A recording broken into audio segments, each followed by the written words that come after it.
Hello, everyone. I'm from Brazil. I'm from GopherCon Brazil, one of the organizers there. So I'm going to talk a little bit about that in the end, just a little plug-in. But, well, I know what you're thinking when you're looking at the slide. Your first question is, why isn't that a Gopher? I'm sorry. It's not, but I've already talked to the great Ashley McNamara. Maybe in the next time we see this, it's going to be a Gopher, or maybe a rabbit and we'll have a Gopher friend. We'll see. So before I explain what Abracadabra is, I need to explain what Mandelics is, which is the company where I work and where we built this system. Mandelics is a genomic analysis lab from São Paulo, Brazil. We do genetic tests. So we receive patients, we collect blood samples, we run their DNA through sequencers, and then we have to work on top of that raw data to find what is relevant for each of these patients so that they can get treatment. And Abracadabra is the system that makes all of this possible, because each patient has thousands of mutations. It doesn't matter what kind of disease that they have and what they are looking for. Each one of us has thousands of mutations. Even if we are healthy, that's normal. So we needed a fast and an accurate way to point out what was important in the middle of all these thousands of mutations.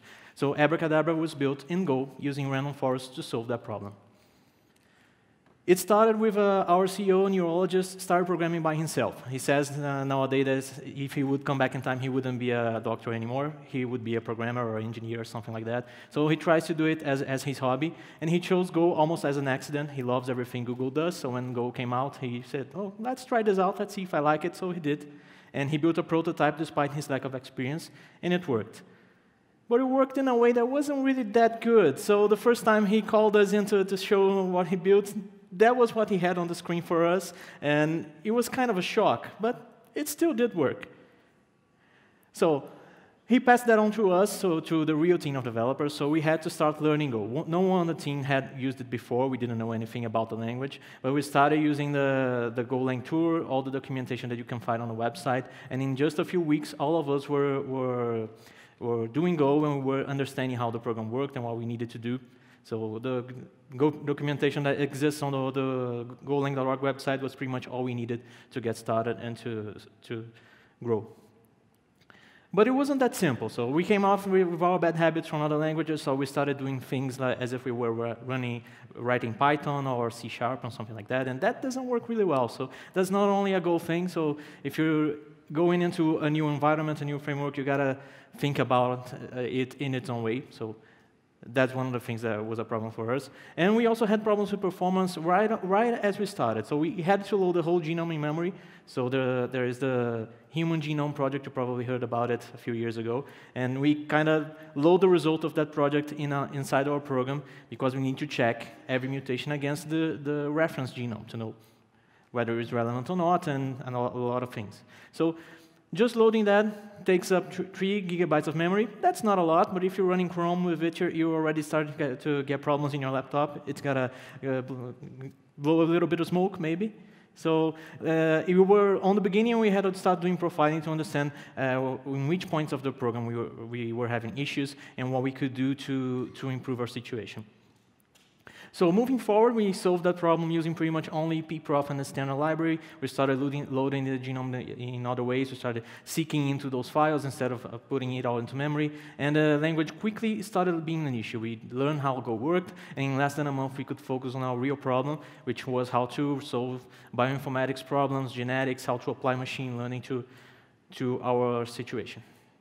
So after we started doing a little bit of work, open source came next. We are not very good at it, but one of the things that we built that was kind of okay was this package, which is a package for parsing variant call format files. They are very specific for bioinformatics. I don't know if anyone here has seen it before, but if you are working with bioinformatics, you're going to have those files with you all the time, so you got to use them, and they have some particular characteristics.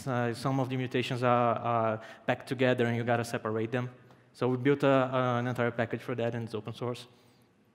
And then, for a real problem, we started experimenting how could we do machine learning to find what is relevant in the middle of all those things. And we knew for the random forest, this algorithm was good for genetics. It had a lot of previous research being done on top of it, and in other systems that looked like it worked well.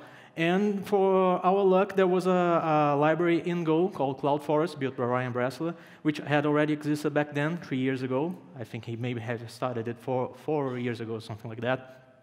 And CloudForest is really powerful. It does a really great job in building models using random forests and applying those models to new data. So we started working with it.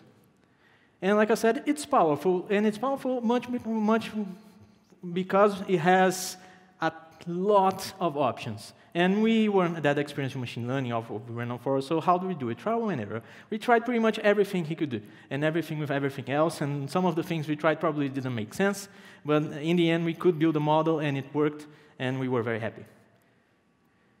So we got over 90% accuracy, so most of the mutations that go through the system, we can accurately predict if they are pathogenic or benign. And predicting a benign mutation is actually much more precise. This may seem a little counterintuitive, but each one of us, and even our patients who have disease, have a lot more benign mutations than any mutation that causes diseases. So being more precise in this area is actually more important than being precise in the pathogenic mutations, because if you give a small list to the doctors, they can find the pathogenic diseases in the middle of the possible pathogenics. So today, after we built all of that, every patient in the company goes through Abracadabra. We are doing more than 1,000 tests every month, and it has been in production for more than 2 years. Our physicians refuse to go back and use any other system. They don't want their spreadsheets anymore. They don't want their previous software. And now we are moving towards TensorFlow. We have already built several new models using deep neural networks on TensorFlow, and what we gotta discover now is how we are gonna use that with the software we have in Go, because TensorFlow is not really built in Go, and the bindings for it are kind of new, so we don't know how we're gonna do that, but the model already exists, and we already know it works well, and it has even better accuracy than our current model, so that's our future.